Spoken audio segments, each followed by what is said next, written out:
فرمایا وَإِذَا سَأَلَكَ عِبَادِي أَنِّي فَإِنِّي قَرِيب، محبوب جب میرے بندے آپ کی بارگاہ میں آ کے میرے بارے میں پوچھیں نا تو ان سے کہہ دینا میں ان کے قریب ہی ہوں،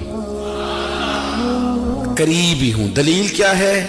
یہ جب بھی مجھ سے دعا مانگیں گے میں ان کی دعاؤں کو قبول فرماؤں گا، میں ان کے قریب ہوں، میں ان کے قریب ہوں۔ یہ جب بھی دعا مانگیں گے نا میں قبول کروں گا، میں ان کے قریب ہوں۔ اللہ تبارک و تعالیٰ کے بندے اللہ سے محبت کرتے، رب کی بارگاہ میں جھکتے، اس کو اپنے دکھ سناتے، اس کے پیارے محبوب صلی اللہ تعالیٰ علیہ وسلم کا وسیلہ لے کے اس کے حضور حاضر ہو جاتے، پیشانیاں سجدوں سے روشن ہوتی۔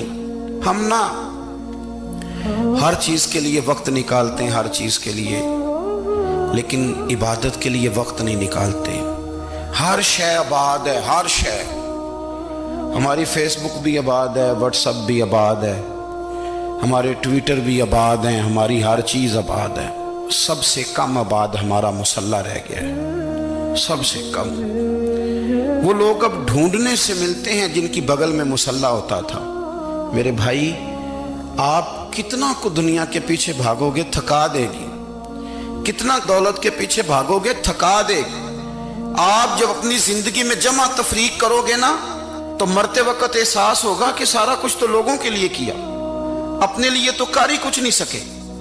اور ہم عبادت کے معاملے میں بہانے بازی بھی کرتے ہیں۔ ہم کہتے ہیں اوہو رزق کمانا بھی تو عبادت ہی ہے نا، تو میں حلال روزی کے لیے جا رہا ہوں، یہ بھی تو عبادت ہے نا۔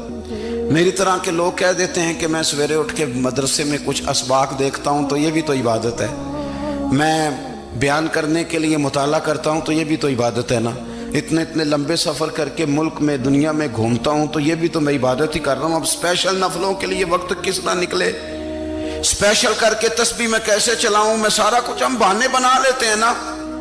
میرا سوال یہ ہے کہ یہ ساری باتیں صحابہ کو، نبی کریم کو، دیگر لوگوں کو بھی تو پتہ تھی نا، لیکن آپ غور تو کریں 23 سال حضور کو وقت ملا، مختصر وقت ظاہراً تبلیغ کرنے کے لیے، پوری دنیا میں دین بھی پھیلانا ہے۔ گھر میں 11 ازواج ہے، 4 بیٹیاں ہیں، ان کی اولادیں، سارے کام کاج بھی دیکھنے، لیکن سیدہ طیبہ طاہرہ حضرت عائشہ صدیقہ رضی اللہ تعالیٰ عنہ فرماتی ہیں سارا دن تبلیغ کرتے، ہر غلام کے دکھ سنتے، گھر میں آتے تو اپنے گھر والوں کا خیال کرتے، کام میں ہمارا ہاتھ بٹاتے۔ قربان جاؤں، کہتی ہیں زمانہ سارا سو جاتا لیکن آمنہ کے لال مصلی بچھا لیتے۔ دنیا سو گئی، ساری سب سو گئے، جو خدام تھے، وہ جو غلام تھے وہ سو گئے۔ صحیح مسلم نے لفظ ملیں گے، سیدہ پاک فرماتی ہیں او میرے نبی کے غلاموں، میں نے یہ رنگ بھی دیکھا ہے کہ حضور نے اتنا کھڑے رہے، اتنا قیام کیا، اتنا قیام کیا کہ مقدس پیروں میں ورم آ گئے، سوج گئے پیر، اتنے بڑے۔ دل پہ ہاتھ رکھ کے نہیں بتا سکتا کہ میرے کبھی نماز میں پیر سوج گئے، کوئی نہیں بتا سکتا۔ بچوں کی روٹی کماتے تھک گئے بات الگ ہے، ہم سیر کرنے گئے تو تھک گئے بات الگ ہے، لیکن عبادت میں یہ بھی تو مسلم شریف ہے نا، یہ بھی تو دین ہے نا، یہ بھی تو حضور کی سنت ہے، یہ بھی تو وہ چیز ہے جو کریم کی آنکھوں کی ٹھنڈک ہے۔ سیدہ فرماتی ہیں پیروں میں ورم آ گئے، اور ساری رات ہی حضور نے نماز پڑھی اور ایک ہی آیت بار بار دہرائی۔ مسجد نبوی میں بلال حبشی نے فجر کی اذان دے دی اور حضور ابھی مصلی پہ تھے، کریم فارغ ہوئے، میں نے عرض کی یا رسول اللہ صلی اللہ علیہ وسلم، آپ کے تو صدقے اللہ اگلے پچھلوں کے گناہ معاف کرے گا، تو آپ اتنی آہوزاری کیوں فرماتے ہیں؟ آپ تو شفیع ہیں، آپ تو انبیاء کے امام ہیں۔ تو حضور نے فرمایا عائشہ تم نے گنوایا ہے نا میرے اللہ کی مجھ پر کتنی رحمت ہے، افلا اکون عبدا شکورا، فرمایا اگر اس نے اتنی نعمتیں دی ہیں تو کیا میں اس کا شکر گزار بندہ نہ بنوں، میں شکر گزار بندہ نہ بنوں اس کا؟ پھر اگر اتنی نعمتیں اس نے دی ہیں، مجھے اتنا نوازا ہے، تو پھر میں اس کے سامنے سجدے نہ کروں؟ او میرے بھائی، بڑے قابل فخر لوگ ہیں ہم کہ ہم نبی پاک کے غلام ہیں، ہم قابل فخر ہیں کہ نبی کریم کے غلام ہیں، کیا کبھی اس غلامی کے شکرانے میں بھی 2 نفل پڑھے کہ یا اللہ تیرا شکر ہے تو نے ہمیں حضور کا غلام بنایا ہے؟ یاد رکھیں کہ اپنی روحانی زندگی کو آباد کریں، استغفار پڑھیں، تسبیحات کریں۔ حضرت عبداللہ ابن عمر رضی اللہ تعالیٰ عنہ حضرت عمر کے صاحبزادے ہیں، مکہ مکرمہ میں ان کی قبر ہے۔ میں نے جب انہیں پڑھا تو مجھے ان سے بڑا پیار ہو گیا، لیکن آپ کو پتہ ہے وہاں جا کے کسی شخص کا مزار تلاش کرنا یا پوچھنا ایک مشکل کام ہوتا ہے۔ تو ایک دفعہ میں مکہ شریف میں حاضر تھا تو ایک گاڑی والا ڈرائیور مجھے کہنے لگا کہ مولانا میں آپ کو جانتا ہوں، مجھے آپ سے محبت ہے، ایک بات بتاؤں آپ کو۔ میں نے کہا بتاؤ۔ کہنے لگے حضرت عبداللہ ابن عمر کی قبر دیکھنی ہے۔ میں نے کہا یہ تو نہیں کہہ رہا، یہ کسی نے بندوبست کرایا ہے، یہ اللہ نے تیرے دل میں بات ڈالی ہے، یہ ہو گیا، تو لے چل مجھے۔ حضرت عبداللہ ابن عمر کو نبی پاک نے فرمایا تھا راجل صالح، یہ نیک بندہ ہے، یہ متقی آدمی۔ حضرت عبداللہ ابن عمر رضی اللہ تعالیٰ عنہ سیدنا فاروق اعظم رضی اللہ تعالیٰ عنہ کے صاحبزادے ہیں، اور ان کی ہمشیرہ سیدہ حفصہ رضی اللہ تعالیٰ عنہ حضور کی زوجہ محترمہ ہے۔ ایک دن اپنی ہمشیرہ سے کہنے لگے کہ نبی کریم صلی اللہ تعالیٰ علیہ وسلم گھر میں آئے نا، اور اگر حضور غم امت میں پریشان نہ ہوں، طبیعت کو حشاش بشاش دیکھو تو ذرا پوچھنا تو صحیح حضور کا میرے بارے میں کیا خیال ہے، پوچھنا تو صحیح کہ کریم کی بارگاہ میں میرا کیا مقام ہے، میرے بارے میں حضور کیا فرماتے ہیں۔ اب بہن کو کام بتائے، اور بتائے بھی بھائی، اور پھر بہن وہ کام نہ کرے، یہ تاریخ میں ہوتا نہیں۔ حضرت عمر فاروق رضی اللہ تعالیٰ عنہ کی صاحبزادی ام المومنین رضی اللہ تعالیٰ عنہ فرماتی ہیں کہ میں تو بس منتظر تھی، انہوں نے تو کہا تھا نا کہ اگر تم حشاش بشاش دیکھو تو بات کرنا، لیکن حضور تشریف لائے، میری باری تھی، میرے گھر تشریف لائے، کھانا پیش کیا تو فوراً میں نے عرض کی حضور ایک بات پوچھنی تھی۔ تو حضور نے فرمایا پوچھئے۔ میں نے عرض کی حضور میرے بھائی عبداللہ ابن عمر کے بارے میں آپ کا کیا خیال ہے؟ نوجوانوں میری بات پہ غور کرنا، میرے بھائی کے بارے میں آپ کا کیا خیال ہے؟ تو نبی کریم صلی اللہ تعالیٰ علیہ وآلہ وسلم نے میری طرف دیکھا، اور پھر حضور زیر لب تھوڑا مسکرائے، اور بریلی کے امام کہتے ہیں کہ حضور مسکرا دیتے تھے نا تو جو بڑا دکھی ہوتا تھا وہ بھی ہنس پڑتا تھا۔ اب سوال پیدا ہوتا تھا کہ پھر تو اس مسکراہٹ کے لیے انتظار کرنا پڑتا ہوگا کئی مہینے کہ حضور مسکرائیں تو رونے والے ہنسیں، تو اعلیٰ حضرت فرماتے نہیں، انتظار نہیں کرنا پڑتا، یہ مسکراتے رہنا تو حضور کی عادت ہے۔ جس کی تسکین سے روتے ہوئے ہنس پڑے، اس تبسم کی عادت پہ لاکھوں سلام۔ یعنی یہ تو عادت ہے حضور کی مسکراتے رہنا، اس کے لیے انتظار نہیں کرنا پڑتا۔ بھائیو آپ خیال رکھیں گے، غور کریں گے، حضرت عبداللہ ابن عمر رضی اللہ تعالیٰ عنہ کے بارے میں پوچھا تو سیدہ فرماتی ہیں کہ نبی کریم صلی اللہ تعالیٰ علیہ وسلم نہ زیر لب مسکرائے اور فرمایا حفصہ تیرا بھائی ہے تو اچھا، لیکن میں نے سنا ہے کہ عشاء کی نماز پڑھتا ہے تو فجر تک سویا ہی رہتا ہے۔ او نوجوانوں، 10 بجے تک سونے کی بات نہیں ہوئی، 9 بجے تک سونے کی بات نہیں ہوئی، 11 بجے اٹھنے کی بات نہیں۔ حضور فرمانے لگے میں نے سنا ہے کہ عشاء کی نماز پڑھ کے سو جاتا ہے اور فجر تک سویا ہی رہتا ہے، اسے چاہیے کہ تہجد کے وقت اٹھا کرے، اللہ کی بارگاہ میں حاضر ہوا کرے، آہوزاری کرے، سجدے کرے، عبادت کرے، اٹھتا ہے اور فجر میں جا کے اٹھتا ہے۔ حضرت جناب حفصہ رضی اللہ تعالیٰ عنہ کہتی ہے میں نے جناب عبداللہ ابن عمر کو پیغام دیا اور میں نے کہا میرے جوان بھائی سن، نبی پاک نے فرمایا ہے تو اچھا پر تہجد میں نہیں اٹھتا، نفل نہیں پڑھتا۔ او میری ملت کے جوانوں، مزہ نہیں آ جاتا جب ساری دنیا سوئی ہو، ساری دنیا، اور بستر بھی گرم ہو اور نیند بھی پورا غلبہ کر رہی ہو، اور اچانک گھنٹی بجے دماغ میں، آنکھ کھلے، گھڑی پہ نظر پڑے، 3:30 4 بجے کا پیغام گھڑی بتائے، اور کوئی چڑھتی جوانی والا اٹھ کے وضو کرے، اور جب وہ مصلی کھول کے بچھائے تو مدینے والے محبوب کہتے ہیں کہ ہر نماز پہ رب ثواب دیتا ہے، اور جو اٹھ کے تہجد کی نماز پڑھے اسے دیکھ کے تو رب مسکراتا ہے، جو اس کی شان کے لائق ہے، جو اس کی شان کے لائق، وہ مسکراتا ہے، خوش ہوتا ہے کہ میرا بندہ تہجد میں اٹھ گیا، وہ مسکراتا ہے۔ کاش ہماری صبحیں کبھی اپنے مالک کے نام ہو جائیں، کاش کے صبح۔ حضرت ابو الحسن رحمت اللہ تعالی علیہ حضرت معاذ ابن جبل رضی اللہ تعالیٰ عنہ کے پاس بیٹھا کرتے تھے، فرماتے ہیں ان سے جو پیار بڑھا تو پھر میرا مصلی سے بھی بڑھ گیا۔ تابعی ہیں، فرماتے ہیں صحابی رسول سے محبت ہوئی تو ذکر سے بھی ہو گئی، پھر درود شریف سے بھی ہو گئی، محبت ان سے بڑھی تو پھر اللہ نے مسجد کا پیار بھی بڑھا دیا۔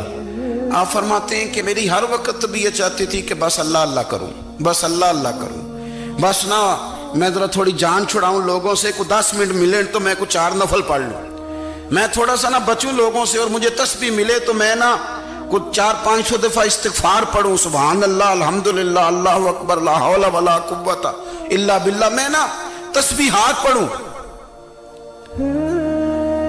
فرماتے ہیں کہ بچے تھے گھر میں 6-7، غربت تھی، کام ملتا کوئی نہیں تھا، اور میں کام چور نہیں تھا، کام ڈھونڈتا تھا، پر اللہ کی قدرت کے کام نہیں ملتا تھا۔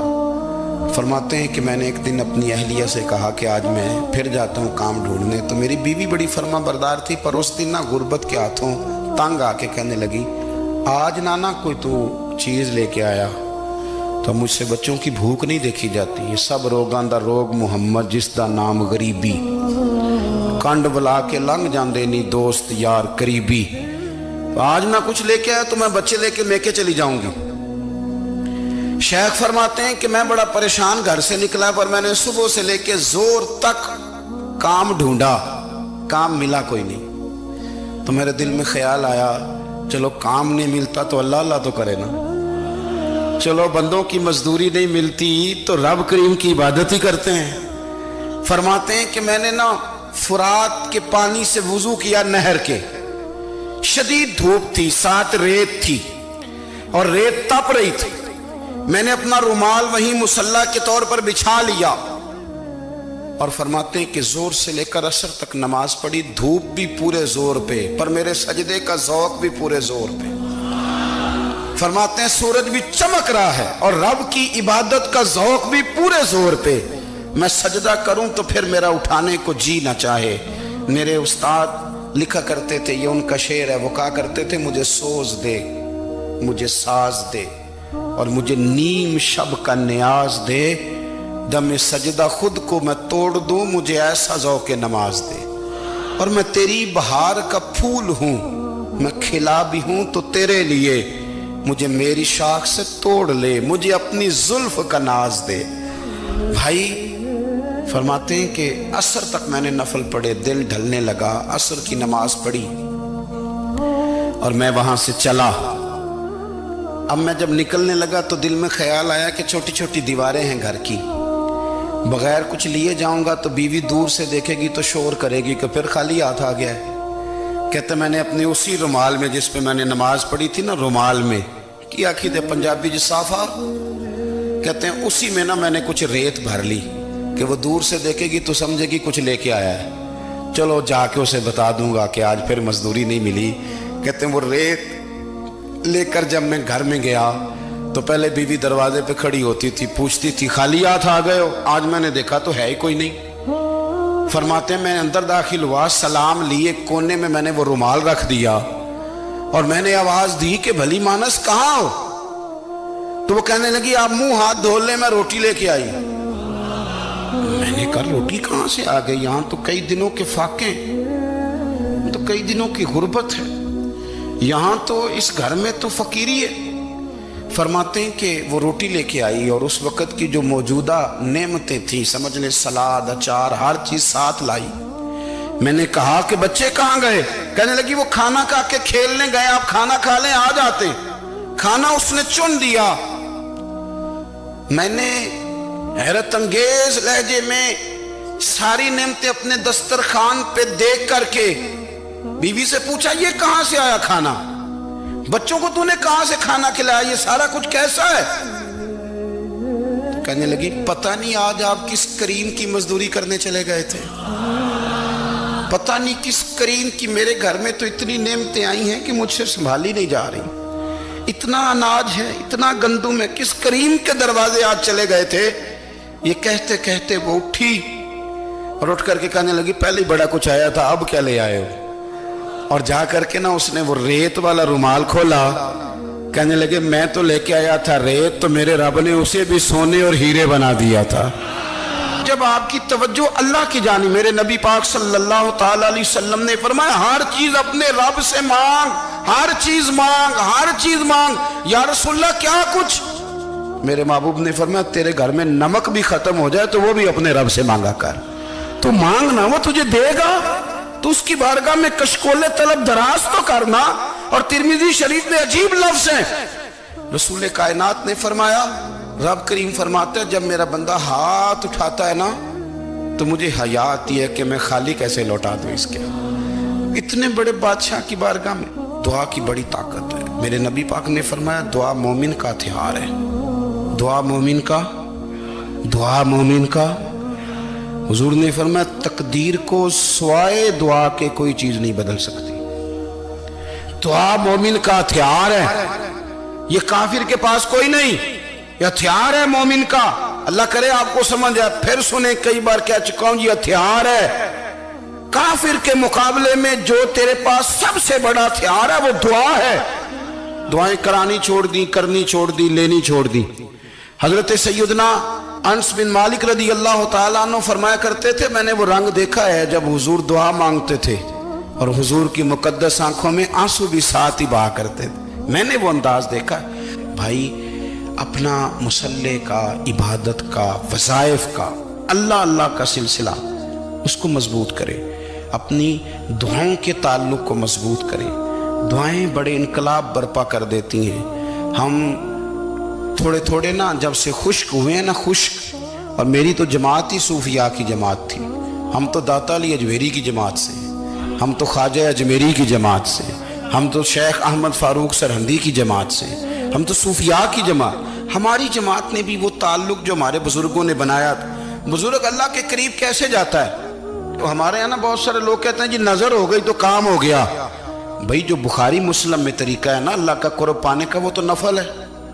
نبی کریم علیہ السلام نے فرمایا بندہ نفلوں کے ذریعے رب کے قریب جاتا ہے، اور اتنا قریب جاتا ہے کہ پھر اللہ اس کی زبان بن جاتا ہے، اللہ اس کی آنکھیں بن جاتا ہے، کان بن جاتا ہے، ہاتھ اور پیر بن جاتا ہے۔ تو یہ تو عبادت ہے، یہ تو اللہ کی بارگاہ کی حاضری ہے جو آپ کو اللہ کے قریب کرے گی۔